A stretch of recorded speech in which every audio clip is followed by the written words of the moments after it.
Damage लगा है, tissue को डैमेज लगा है। एक बार टिश्यू डैमेज हुआ तो कौन सा फैक्टर रिलीज करता है? देख, टिश्यू फैक्टर, फैक्टर नंबर 3। उसका और एक नाम क्या है? देख, टिश्यू थ्रोम्बोप्लास्टिन। ये टिश्यू थ्रोम्बोप्लास्टिन किसको एक्टिव करता है? देख, फैक्टर 7 को। फैक्टर 7 कौन सा बेटा? स्टेबल फैक्टर या प्रो कन्वर्टिन। ये दोनों मिलकर के 10वें को एक्टिव करते हैं, और जैसे ही 10वां एक्टिव हुआ उसके बाद का पूरा प्रोसेस क्या है? सेम, खत्म हो गया ब्लड क्लॉट। Easy easy. ये पूरा प्रोसेस होने में कितना टाइम लगता है? 1 से 2 मिनट से लेकर 7 से 8 मिनट, अलग अलग स्टेज पर डिपेंड करता है कितना कट लगा है, कितना ज्यादा डैमेज है, या किस अलग अलग बॉडी अलग अलग टाइम लेती है। 1 से 2 मिनट कम से कम, ज्यादा से ज्यादा 7-8 मिनट। अगर कट लगा है तो 2, 5, 4, 6 मिनट में वहां पे से ब्लड लॉस क्या हो जाएगा बेटा? रुके। अगर बहुत बड़ा कट नहीं है, सब पूरा यहाँ से यहाँ तक कटा हुआ है सब, तब तो ब्लड लॉस होती जाएगी। तब तो ब्लड लॉस छोड़, ऑर्गन लॉस भी होंगे। थोड़ा सा झटका लगा तो अंदर से अतरी उतरी बाहर आएगी, है कि नहीं? समझ में आ रही? समझ रहे? अभी देखते हैं टेक्स्ट बुक में कितना दिया है, आपको कितना याद रखना है, पेपर में कितना लिखना है। इतना सब याद रखने की जरूरत है क्या? इससे तो पूरा पिक्चर अच्छे से समझ में आ गया, है कि नहीं? अब देखते हैं कितना याद रखना है, कितना लिखना है। देखो सब लोग, ब्लड क्लॉटिंग की डेफिनेशन अंडरलाइन किया, उसके आगे का देखो।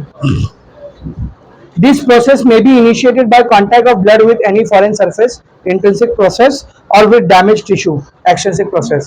या तो ब्लड कांटेक्ट में आ गया, ब्लड कांटेक्ट में कब आएगा? फॉरेन सरफेस के, जब ब्लड वेसल रप्चर होगी। या तो ब्लड वेसल रप्चर हुई, ब्लड वेसल रप्चर हुई तो उसको कौन सा पाथवे बोलेंगे? इंट्रिंसिक। दूसरा, टिश्यू डैमेज होगी, टिश्यू डैमेज हुआ तो उसको क्या बोलेंगे? एक्सट्रिंसिक। आगे देखो, intrinsic and extrinsic process involve interaction of various substances called clotting factor. दोनों ही पाथवे में बहुत सारे केमिकल्स इन्वॉल्व होते हैं। क्या बोलते हैं इन केमिकल्स को? Clotting factor. देख, जितनी बातें बताई हुई सिर्फ उतनी लिखना है, कुछ एक्स्ट्रा लिखने की जरूरत नहीं। आगे बाय स्टेप वाइज और कैस्केड मैकेनिज्म, एक क्लॉटिंग फैक्टर कैसे काम करते हैं? एक साथ काम करते क्या? स्टेप वाइज मैनर में। क्या बोलते हैं इस मैकेनिज्म को? Cascade mechanism. मिल गया वो वर्ड, कैस्केड मैकेनिज्म वर्ड मिला। आगे देखेंगे, there are all 12 clotting factor. कितने क्लॉटिंग फैक्टर होते हैं? 12। कौन से नंबर से लेके कौन से नंबर तक? 1 to 12 है ना? 1 to 12, 1 to 13। 12 फैक्टर होते हैं। कौन कौन से? 1 to 13। तो सर 1 से 13 तक 12 फैक्टर कैसे हो गए? छठे वाले का कुछ काम नहीं। तो देख ब्रैकेट में क्या लिखा है? Factor 6 is not in active use, उसका कुछ काम ही नहीं, यहाँ असाइंड है वो, फुकट का फैक्टर है वो, नॉनसेंस। आगे देखो, interreaction of these factors in a cascade manner leads to formation of the enzyme thrombin. Thromboplastin help in the formation of enzyme prothrombinase.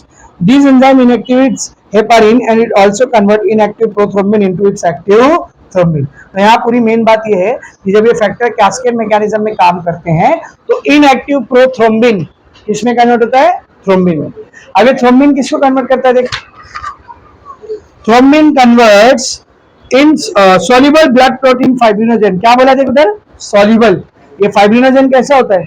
Soluble होता है ना। इसको कन्वर्ट करता है किसमें? फाइब्रिन में, जो कि कैसा रहने वाला है? इनसॉल्युबल। देख, soluble blood protein fibrinogen into insoluble fibrin.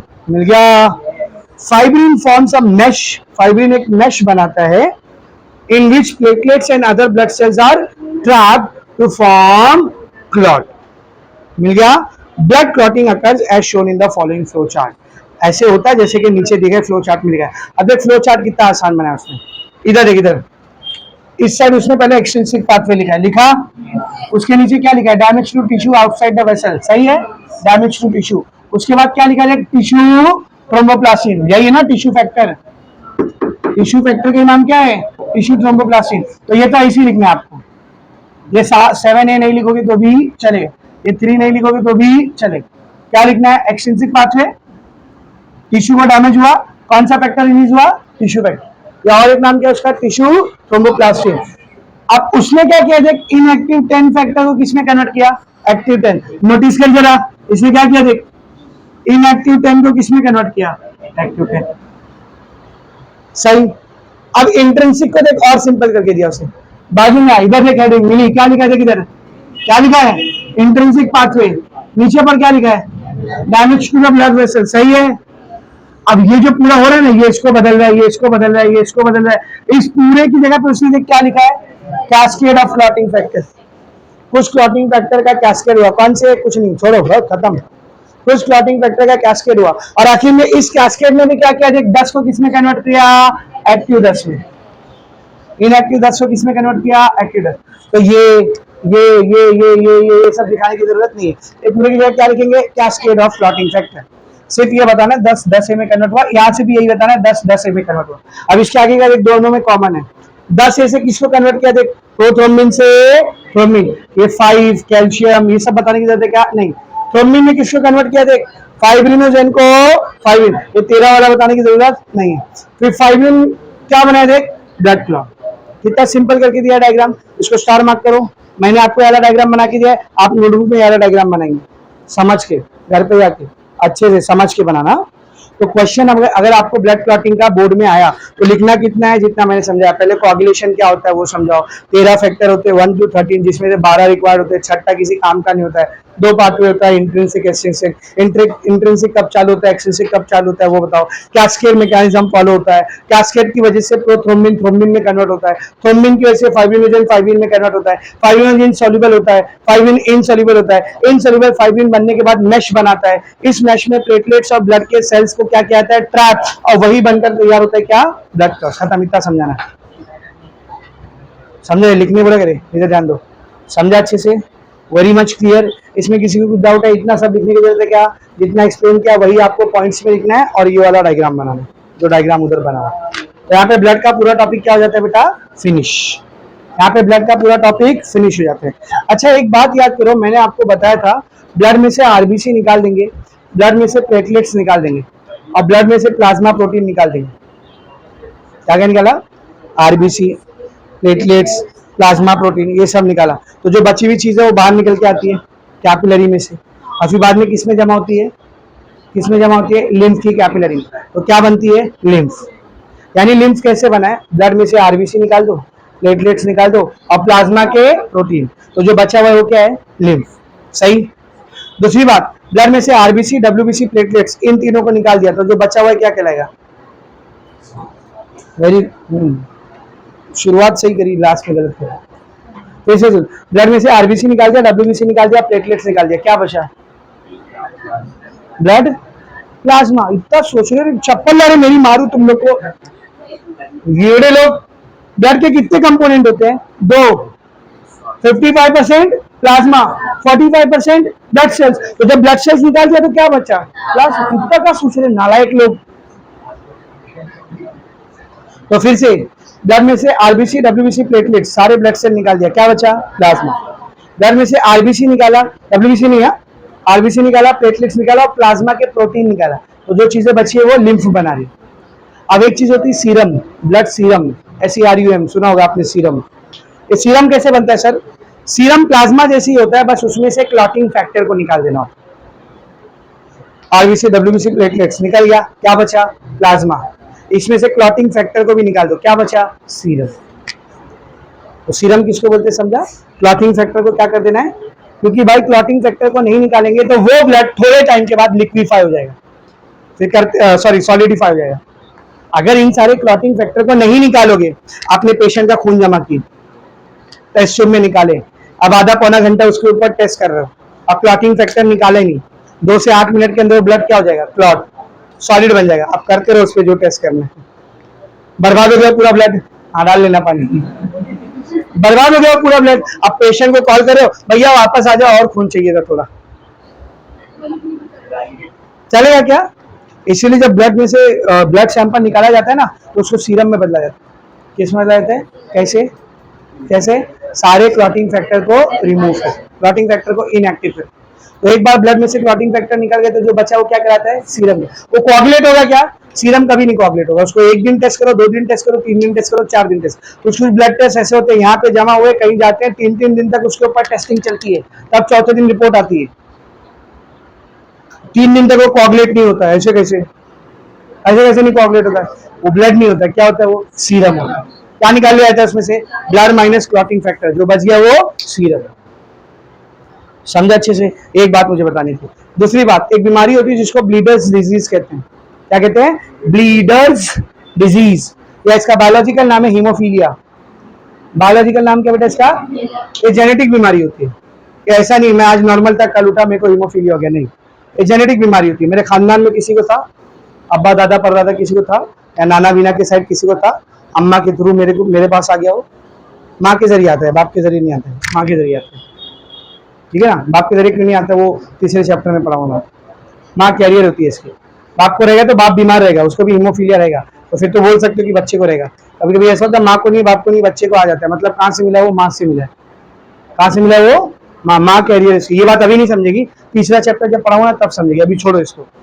तो एक बीमारी होती है जिसको हीमोफीलिया बोलते हैं। क्या बोलते हैं बोल, हीमोफीलिया, ब्लीडर्स डिजीज। कौन सी डिजीज, ब्लीडर्स डिजीज।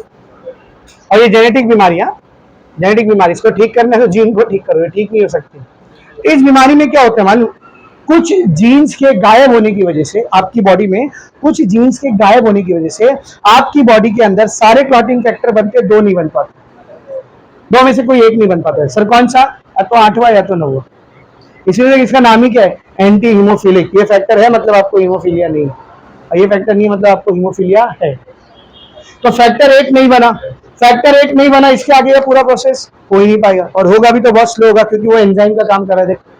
तो ऐसे पेशेंट को जरा भी कट लगा ना, खून बहते जाता है, बहते जाता है, बहते जाता है, रुकता ही नहीं है। ब्लड क्लॉट ही नहीं होता है, रुकता ही नहीं है। इतनी डेंजरस कंडीशन है।